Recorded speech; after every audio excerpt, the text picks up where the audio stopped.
Meanwhile, Mayor Isabel Climaco has business establishments in the city to ensure that prices of commodities remain stable. She also advised the public not to resort to panic buying, but purchase provisions enough for the day to prevent shortage of supplies.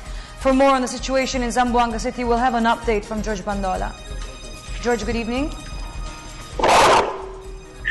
Good evening, Isabel. On the third day of siege here in Zamboanga City, the combined forces of military and police started the so-called aggressive patrol in areas believed to be besieged by the MNLF rebels.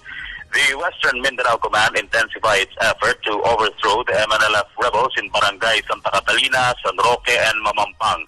However, some intelligence officers say the rebels are slowly moving and trying to capture other nearby barangays. That is why the AFP called on the residents to remain calm and stay in their homes while the aggressive patrolling is in effect.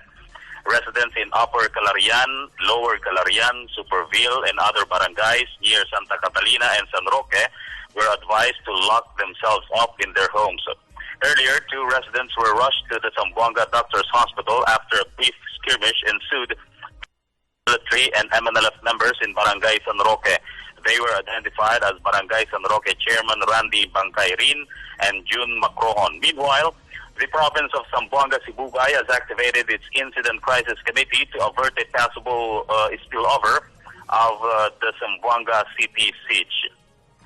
For People's Television, Jorge Bandola. Isabel. Thank you very much, George. That was our very own Jorge Bandola reporting live from Zamboanga City. George, just a few questions. George? Yes, Robert, go ahead. George, is the curfew still being implemented right now there in Zamboanga City? George? Yeah, the aggressive patrolling, like I just told earlier. So how's the situation right now? Are there any sporadic fighting right now, or is it generally peaceful in the area? Here in my area, somewhere along the Veterans Avenue in Zamboanga City, it's quite peaceful right now, but some sporadic firefighters have been can be heard from my hotel here. And earlier, before night, I guess about 2 to 3 skirmishes ensued between the government forces and the MNLF rebels somewhere in Barangay San Roque and Santa Catalina before night this afternoon. Okay, George, thank you for the update. That's Jorge Bandola live from Zamboanga City. Thank you, George.